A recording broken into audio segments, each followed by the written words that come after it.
मैं क्यों ब्लॉक करूँगी यार? देखो, ब्लॉक अनब्लॉक ये सब छोटे बच्चों की बातें हैं। मैं कसम से बोलती हूँ कि इन सब चीज़ों से मैं बहुत आगे बढ़ चुकी हूँ, बहुत ज़्यादा। और रही बात मैच्योरिटी, समझदारी, ये सब ना वक्त आने पर दिखाना चाहिए जहाँ ज़रूरी होता है। ये तुम्हें समझा रही हूँ मैं कि इन सब जो बातों को मैं बता रही हूँ ना, गांठ बांध लो, क्योंकि आजकल रिलेशनशिप हर किसी का हो रहा है। लेकिन अगर आपसे कोई रिलेशनशिप नहीं चल रहा, प्रॉब्लम्स आ रही हैं, तो उस रिलेशनशिप को एक अच्छा सा मोड़ देकर ख़त्म कर दो, ठीक है? क्योंकि जब हमसे कोई चीज़ संभलती नहीं है और हम ज़बरदस्ती कोशिश करते हैं उस चीज़ को संभालने की, वो सिर्फ बिगड़ती जाती है, ठीक है? और ये तो कभी मत सोचना अगर आपको कोई बुरा बोल रहा है तो आप बुरे हो। हमेशा मेजॉरिटी जीतती है। हमारे इंडिया में पॉलिटिक्स में भी ये चीज़ देखी जाती है। कोई भी पीएम क्यों नहीं बन जाता? हम इंसानों को, हमारी जनता को हम मौका देते हैं ना, मौका देते हैं ना कि वोटिंग होती है कि किसके वोट ज़्यादा होंगे वही जीतेगा। ऐसे ही मेजॉरिटी बताती है कि आप कैसे हो। किसी एक इंसान के बुरा बोलने से आप बुरे नहीं बन जाओगे, किसी एक इंसान के अच्छा बोलने से आप अच्छे नहीं बन जाओगे।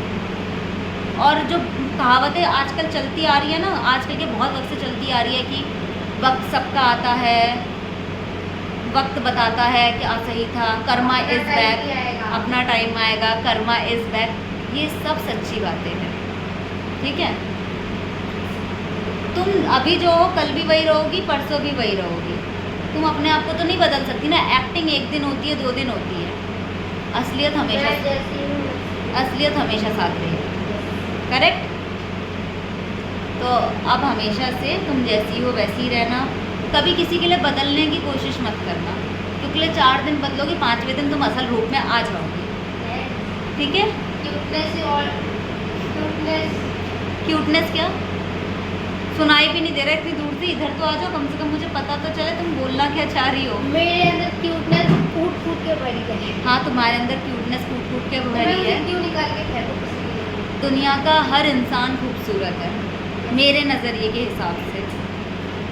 और मैं जानवरों को इसलिए ज़्यादा पसंद करती हूँ क्योंकि वो ना फेक नहीं होते, बिल्कुल भी फेक नहीं होते। अगर तुम आज उसको प्यार करोगे ना, कल वो दोबारा आपके पास प्यार के लिए आएगा। हाँ, मेरा जो कुत्ता है टोफू बड़ा क्यूट है। हाँ, तो मैंने जो लाइफ में ना आपसे ये नहीं पूछा जाएगा पाई का स्क्वायर रूट निकाल के बताओ। ज़िंदगी जीने का सलीका सीखना बहुत ज़रूरी है। ज़िंदगी अगर जीना सीख जाओगे ना तुम, तो ना कभी ठोकर खा के गिरोगे नहीं तुम, और अपने आप के साथ तुम खुश रहोगे।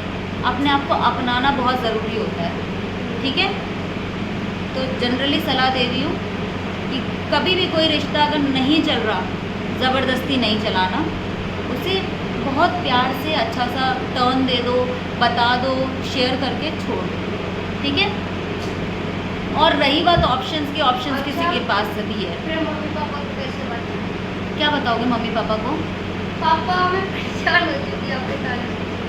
मेरे पापा ऐसा मुझे क्या कहते हैं? एक दिन पापा के साथ बैठो, एक दिन पापा के साथ अकेले बैठना और पापा का हाथ पकड़ के बोलना, पापा आपने मुझे ऐसा ऐसा बोला तो मुझे ना वो बहुत बुरा लगा, क्या आपको लगता है मैं ऐसी हूँ?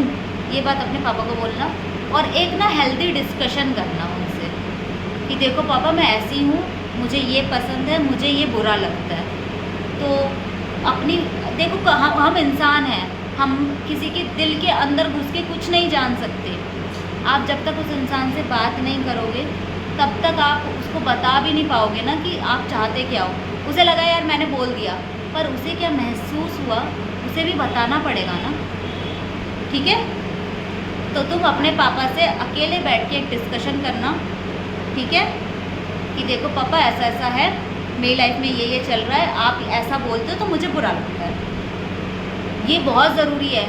जिस फैमिली में पेरेंट्स और बच्चों के बीच दूरियां पैदा हो जाती है, बहुत तकलीफ होती है। तो कभी अपने पेरेंट्स से दूरियां पैदा मत करो, ठीक है? दूरियां तो है, बहुत ज़्यादा है। दूरियां नहीं रखनी ना, उन दूरियों का भी तो तुम्हारे पास बहुत टाइम है।